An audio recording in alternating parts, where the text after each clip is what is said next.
अपने 2 बच्चों के साथ एक छोटे घर में रहती थी। कुछ साल पहले शांति के पति का देहांत हो गया, जिसके कारण उसे कई समस्याओं का सामना करना पड़ा। शांति मिट्टी के खिलौने बनाती और उन्हें हर गली में बेचती थी। एक दिन उसकी बेटी महक माँ शांति से कहती आज है, रात के खाने के लिए क्या पकाया मैंने है? केवल रोटी बनाई है, केवल अचार है, तो आज रोटी उसी से खा लो। कल भी मैंने रोटी और अचार खाया था और उससे पहले भी। इतने दिनों से आप मुझे सिर्फ रोटी और अचार ही खाने के लिए दे रहे हैं। मैं यह उसी रोटी समय और अचार उसका नहीं बेटा खाना चिंटू चाहता। रोता हुआ आता है। माँ, मुझे भी आइसक्रीम खाना है। वह गोलू हर दिन आइसक्रीम खाते हुए मुझे चिढ़ाता है। जब पिता हमारे साथ थे तो वह हमें हर शाम आइसक्रीम लाते थे। उनके निधन के बाद हमें न तो आइसक्रीम मिली और न ही अच्छा खाना। मेरे बच्चों, तुम्हें भगवान पर विश्वास है, फिर कुछ दिनों में सब ठीक हो जाएगा। चिंटू, तुम्हें आइसक्रीम खाना है ना? मैं तुम्हारे लिए आइसक्रीम लाऊंगा। अब रोना नहीं, ठीक है? बच्चों को मनाने के बाद शांति मिट्टी के खिलौनों की टोकरी सिर पर लेकर उन्हें बेचने जाती है। सुबह से दोपहर तक शांति एक भी खिलौना नहीं बेच पाती है। वह उदास होकर एक तालाब के किनारे बैठ जाती है। हे भगवान, मैं क्या करूं? उसके जाने के बाद से कितना सब कुछ बदल गया है। न मेरे बच्चों के पास पहनने के लिए अच्छे कपड़े हैं, न पढ़ाई के लिए कॉपी किताबें हैं, न खाने के लिए अच्छा भोजन। जब वह जीवित था, हमारा जीवन कितना अच्छा था। वह तो चल ही रहा था, लेकिन अब शांति तालाब के किनारे बैठी दुखी होकर रो रही है। जब एक बूढ़ी औरत उसके पास आती है और कहती है, शांति बेटी, मैं लंबे समय से भूखी हूँ, क्या मुझे कुछ खाने को मिलेगा? क्यों नहीं अम्मा, आपको जरूर मिलेगा। शांति टोकरी से रुमाल में रखी अचार वाली रोटी निकालकर बूढ़ी औरत को देती है। वाह, आज मुझे रोटी और अचार खाकर मजा आया। बेटी, तुम्हारे पास केवल एक रोटी थी और तुमने वो भी मुझे खिला दी। अम्मा, मुझे भूखे रहने की आदत है। बेटी, तुमने खुद खाना न खाकर मुझ बूढ़ी अम्मा का पेट भरा है, तो जो भी तुम चाहो मुझे बताओ, मैं अवश्य तुम्हारे लिए लाऊंगी। नहीं अम्मा, मुझे कुछ नहीं चाहिए।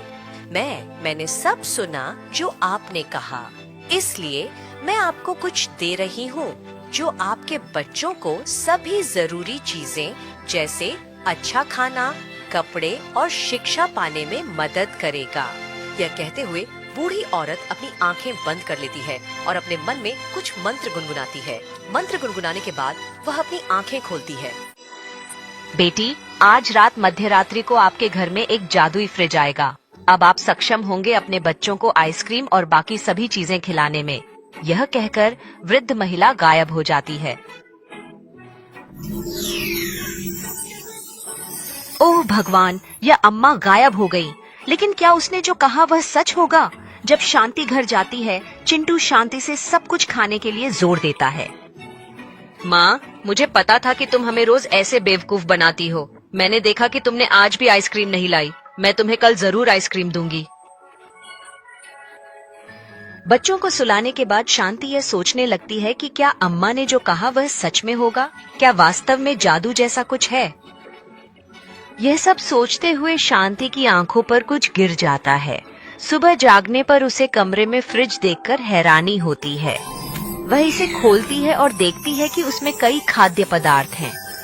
सिर और ठोड़ी मिलाकर अभिवादन करते हैं। वे भी नींद से उठते हैं और फ्रिज देखकर बहुत खुश होते हैं। वाह माँ, मैंने आपसे आइसक्रीम मांगी थी और आपने मेरे लिए पूरा फ्रिज ला दिया।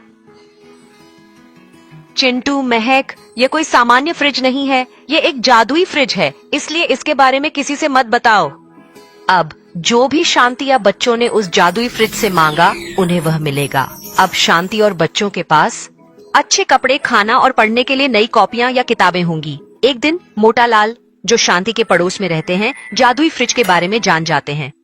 अब मैं समझता हूँ कि यह गरीब शांति इन्हें इतने अच्छे कपड़े कैसे प्राप्त कर गई और उसके बच्चों को इतनी अच्छी चीजें कैसे मिली। अब चाहे कुछ भी हो, मैं इस जादुई फ्रिज को चुरा लूंगा। यह कहकर मोटालाल चुपके से रात के बीच में शांति के घर जाते हैं, जब हर कोई सो रहा था, और जब वह फ्रिज उठाने की कोशिश करता है तो उसे एक जोरदार धक्का लगता है। जमीन पर गिरकर दर्द में कराहने लगता है। शांति और बच्चे मोटाले की आवाज सुनकर जाग जाते हैं। अरे भाई, तुम इतने देर रात हमारे घर में कैसे आए? माँ, कल मैंने मोटाले अंकल को घर के अंदर झांकते देखा। ठीक है, तो तुम्हें जादुई फ्रिज के बारे में पता चल गया है? हाँ, और अब जो भी होगा मैं इस जादुई फ्रिज को अपने साथ ले जाऊंगा। यह कहते हुए मोटाले फिर से फ्रिज उठाने की कोशिश करता है। फिर फ्रिज से मोटाले को जोर का झटका लगता है। ओह ओह ओह, मैं मर गया हूँ, मैं मर गया हूँ, मैं मर गया हूँ। दर्द में मुड़ते मोटाले को देखकर महक और चिंटू जोर जोर से हंसने लगते हैं। अंकल, एक बार फिर से फ्रिज छूइए। अगर मैं इसे अभी छूऊंगा तो मैं स्वर्ग चला जाऊंगा। सिर्फ आपके हाथ ही नहीं, बल्कि अगर आप इस जादुई फ्रिज के बारे में किसी को कुछ भी बताते हैं तो आप निश्चित रूप से स्वर्ग या नरक पहुंच जाएंगे। मोटाले कान पकड़कर बोलता है। नहीं नहीं, मैं इतनी जल्दी मरना नहीं चाहता। मैंने आपका जादुई फ्रिज चोरी करने के लिए यहाँ आने में गलती की। मुझे माफ कर दें तो मैं यहाँ से चले जाऊंगा। यह देखकर मोटाले वहाँ से भाग जाता है। तभी शांति हाथ जोड़कर पुरानी अम्मा का धन्यवाद करती है।